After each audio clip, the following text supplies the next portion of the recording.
And I'll trip over it when I leave. Not actually. Okay, I'm going to do poems maybe some of you have heard before because I try to do memorized poems just because it makes me look better. So this one's called Tumbling Down. Shakespeare said it with quill and ink and inspiration's golden link, and the words came tumbling down in sonnets and verses, plays and prose, in traveling shows and minstrel shows. His passion still rages and spills from the pages onto the sound sets of glittering stages. And Mozart said it in notes and keys, in compositions and symphonies, and the music came tumbling down, illuminating the darkness undressing, saints, sinners, and angels confessing, the agonies and ecstasies and serenades and rhapsodies, tumbling down still, tumbling down. Michelangelo said it in paints and brush, guided by an angel's touch, and the colors in tumbling down. Onto the Sistine Chapel ceiling, saints, cherubs, and angels kneeling, in a masterpiece of holiness, saving grace and forgiveness, tumbling down, still tumbling down. Artists, musicians, poets and sages, droplets of gold on history's pages, tumbling down throughout the ages. Their world of beauty surrounds us still.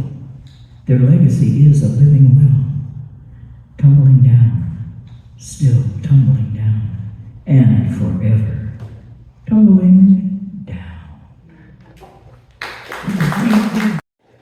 Here's one called Alive in the Paint. When I do a painting and I look at it, it seems to me that it's almost got a life of its own. You know, you can see so many things in it, especially if it's an abstract.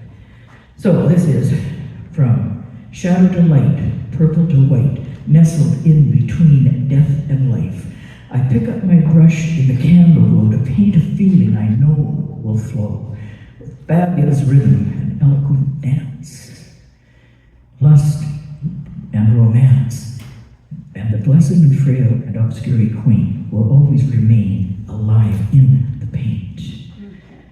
Then I take a step back and step out of the picture to survey the paint and analyze the mixture. I put down my brush and cross the floor and gaze into the mirror that hangs on the door. I stare at my image in shock and surprise at the secrets hidden behind my eyes. I see evidence of old truths tossed away, where guilty pleasures held court and held sway, dipping my world into indigo ink, clouding my judgment till I couldn't think. So I polished my breath and sat down to rest and let it land on an artist's vest. Stars twinkled above and the clouds undressed. I fell to my knees and humbly confessed, delighting the eye in the sky, I suppose, because it applauded in quiet repose. Now, if I listen closely, I can still hear the sound of that one hand clapping, the other one bound. Then the sound slowly fades and becomes very faint. But something still breathes alive in the paint.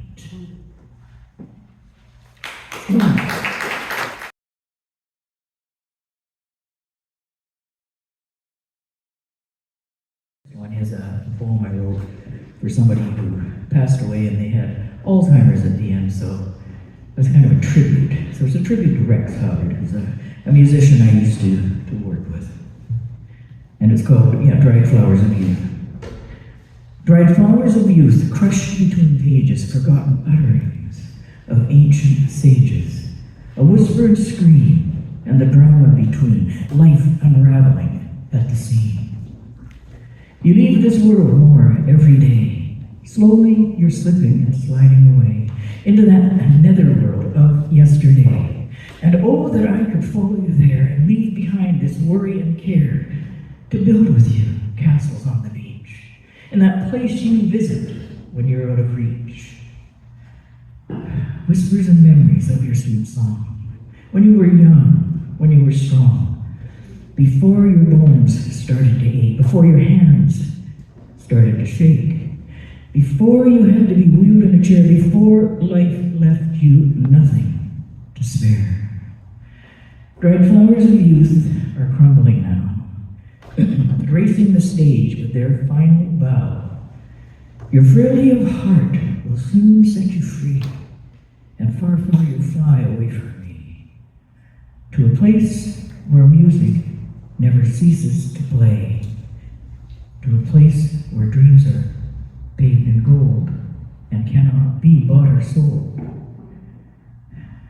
And as you leave this world behind, the best part of me will become undefined. On one second, I'm going to do a historical one, or I'm going to have to cheat on this one because I used to have it memorized, but I've forgotten it. About the BC Pen that used to be here in town. It was a big looming thing when I was young. When we'd walk up Cumberland Street, we'd never walk on that side. We'd walk on this side because the prisoners were all in the yard doing their thing. So it's called Ghosts of the BC Pen. On the old BC Pen property, spirits lurk and hide. Ghostly voices whisper in the pale moonlight. A cell door clangs shut with a thunderous clap. A frayed noose sways above a floor trap. And yesterday's ghosts still walk these grounds at night.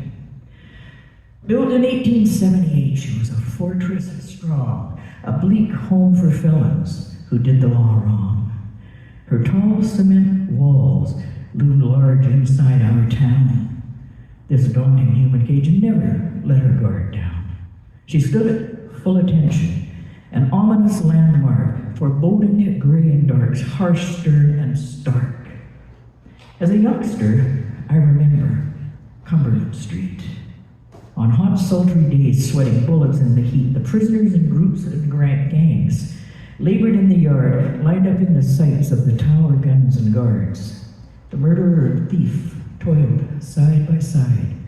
With secrets and leg irons, they were tethered and tied. 1976 was the Pen's worst riot date. The East Wing was destroyed in this meeting with fate. In the aftermath, she was scheduled for a teardown. She'd outstayed her welcome in our residential town. She closed in 1980 on the 10th day of May. She'd overstayed her welcome. But listen to me and believe me when I say, on the old Penn property, spirits lurk and hide. Ghostly voices whisper in the pale moonlight. A cell door clangs shut with a thunderous clap, and a frayed noose hangs above a floor trap. And yesterday's ghosts still walk these grounds at night. I lived there, right on the grounds of the old Pen, and I swear I was a smoker then. So I would sit outside, sometimes even at 2 and 3 in the morning, and I'd hear something. Nothing's around, and there'd be the moon. There's the moon. We wouldn't see it in the moon, but you see the street lamp. Something would go by, and there'd be a shadow, and there'd be nothing there. So many things. So that's what caused me to write this poem.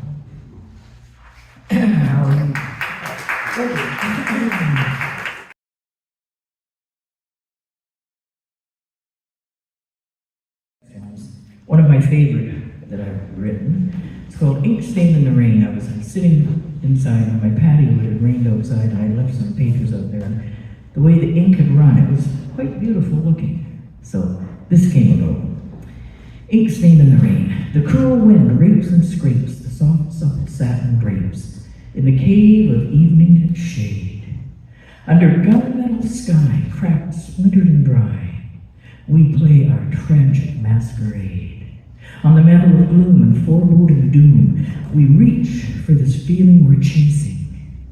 We can't quite grasp enough of it, just a quicksilver touch of it. This dream daughter time is erasing. Then I feel your heart slip, so I tighten my grip on the trembling lip of this storm. Your body's a river, a fast-running shiver, and I can't seem to keep myself warm. Engulfed by the ocean and fading emotion, you let go of my hand. Tide sweeps you away, but bids my heart stay.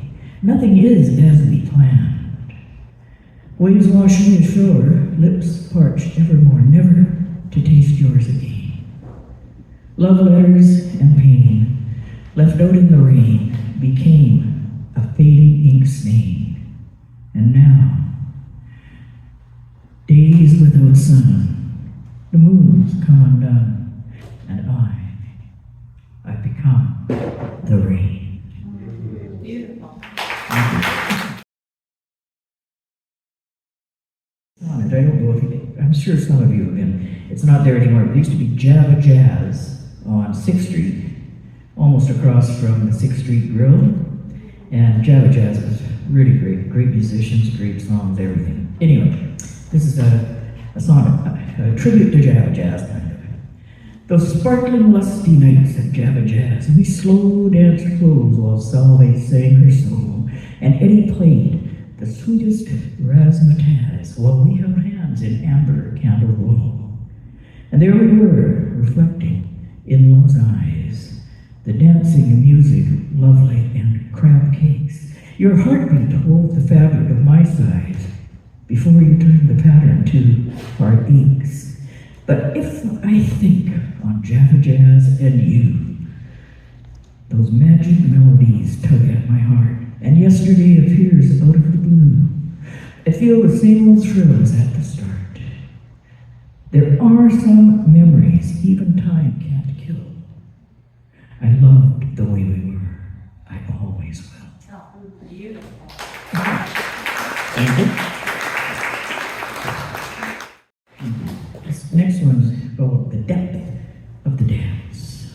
Some dances are deeper than others.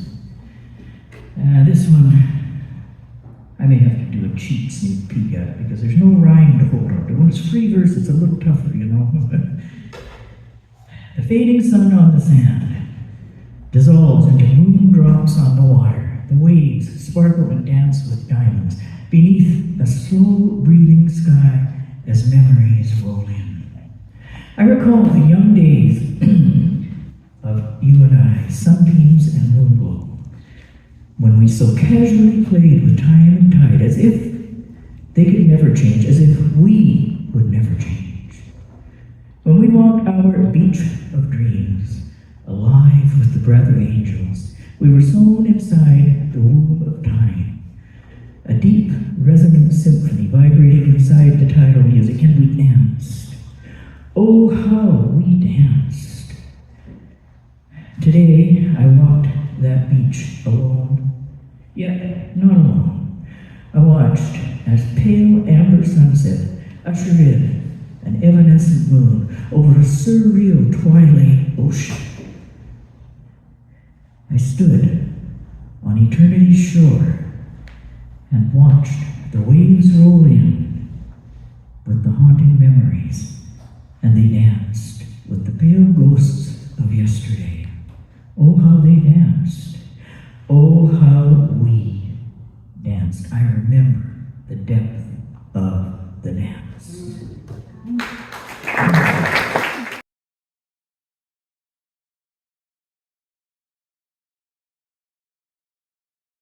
To finish off with a couple of real short, small ones. I don't write too many small ones, but when I do, I'm quite happy with them. This one's called Wounded Directions. A bullfight could not have been as brutal as the ring we voluntarily entered. Pummeled, beaten, bruised, and bleeding, we did not die in each other's arms. We lived to limp away in opposite wounded directions. And here's another short one. Another short one called Lonely Violin. I wait in the shadows while a lonely violin plays. You approach, and suddenly the world is a symphony.